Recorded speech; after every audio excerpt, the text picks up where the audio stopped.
Ici, le monde était plus étrange que nous l'imaginons. Le 7 novembre 1990, vers 19 h, des usagers de la piscine de l'hôtel Hilton Bonaventure au centre-ville de Montréal remarquent la présence d'un grand objet volant sombre et entouré de lumière ambre. L'objet est tout à fait silencieux et se déplace lentement de l'édifice de la Bourse vers l'hôtel Hilton. Intrigués, les témoins en parlent au personnel de la piscine qui, à son tour, en informe la direction.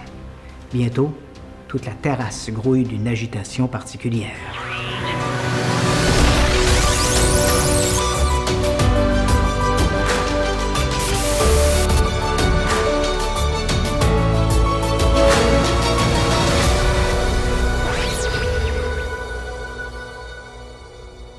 Vers 20 h, informés par la direction de l'hôtel, des policiers de la communauté urbaine de Montréal débarquent sur place.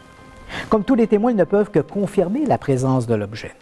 L'OVNI est visible depuis maintenant un peu plus d'1 heure et de par sa position inclinée, il commence à disparaître dans la couche nuageuse.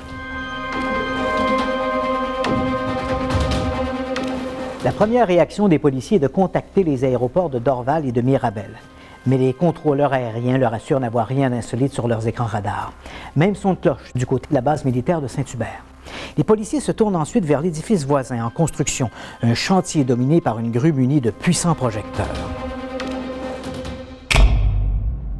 Mais par un curieux jeu de réflexion, est-il possible que ces projecteurs soient à l'origine du phénomène observé? Les policiers demandent donc à ce que les dits projecteurs soient éteints.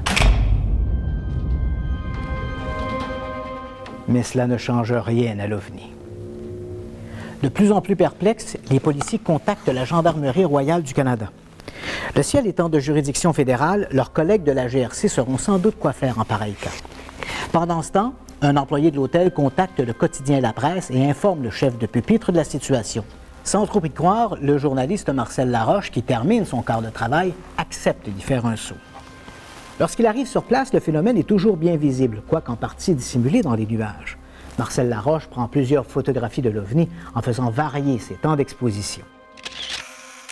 À 21 h 30, l'agent Luc Morin de la GRC débarque à l'hôtel Hilton.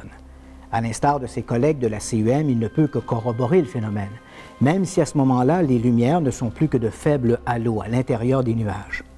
Le gendarme contacte Environnement Canada où on l'informe que le plafond nuageux, composé de nuages très denses et chargés de neige, fait entre 1200 et 1500 mètres d'épaisseur.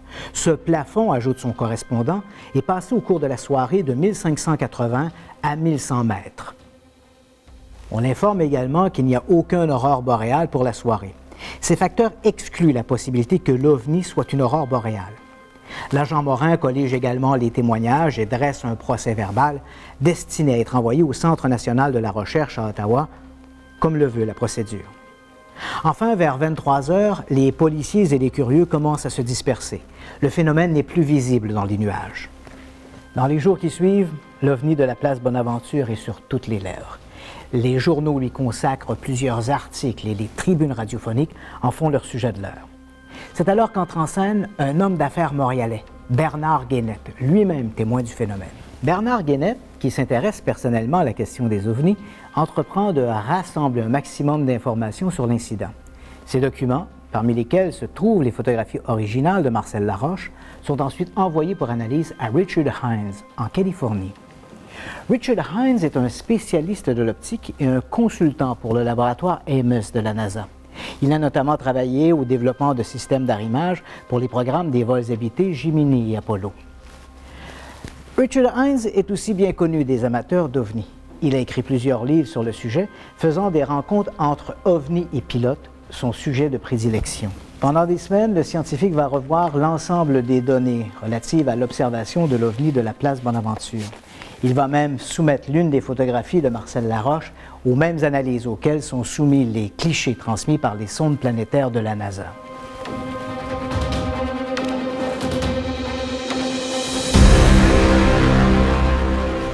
Son rapport, intitulé « Informations relatives à un grand objet volant et stationnaire au-dessus de Montréal », est publié au printemps de 1992.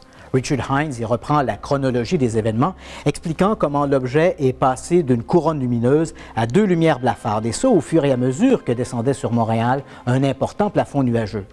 Ce mouvement des nuages étant connu grâce aux informations d'Environnement Canada, l'auteur conclut que l'objet évoluait à une altitude comprise entre 1060 et 2700 mètres et que son diamètre, d'après son évaluation la plus conservatrice, était de 540 mètres, soit l'équivalent de 5 terrains de football. L'analyse de la photographie de Marcel Laroche prouve que les lumières n'étaient pas des reflets, mais émanaient bel et bien d'un objet physique à 3 dimensions. L'étude conclut que la preuve attestant l'existence d'un grand objet volant insolite et silencieux au-dessus de Montréal est tout à fait indiscutable et que la nature de cet objet demeure pour l'instant non identifiée. L'OVNI de la place Bonaventure a aussi donné lieu à une décevante démonstration de l'argument d'autorité. Dans ce genre d'affaires, les médias acceptent trop facilement les déclarations d'experts qui souvent ne connaissent absolument rien au dossier, mais qui justifient leur intervention par leur diplôme. C'est ainsi que l'on a vu un éminent astronome du Planétarium de Montréal, Pierre Chastenay, annoncer lors d'une populaire émission de télévision que l'OVNI de la place Bonaventure n'était rien d'autre que des reflets sur les nuages de lumière provenant du chantier du Mille de la Gauchetière. Cette déclaration a fermé ipso facto la porte à toute investigation subséquente. Cette bêtise aurait pu être évitée si l'astronome en question avait pris le temps de lire le rapport des policiers de la CUM plutôt que de se faire le fossoyeur de cette extraordinaire observation.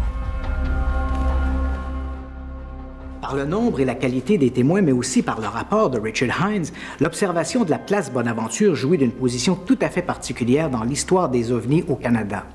Mieux encore, par la dimension de l'objet et sa durée, cette affaire est à peu près unique dans les annales, tant ici qu'à l'étranger. Dommage que le gouvernement canadien n'ait pas su en tirer profit. L'énigme des ovnis serait peut-être aujourd'hui chose du passé.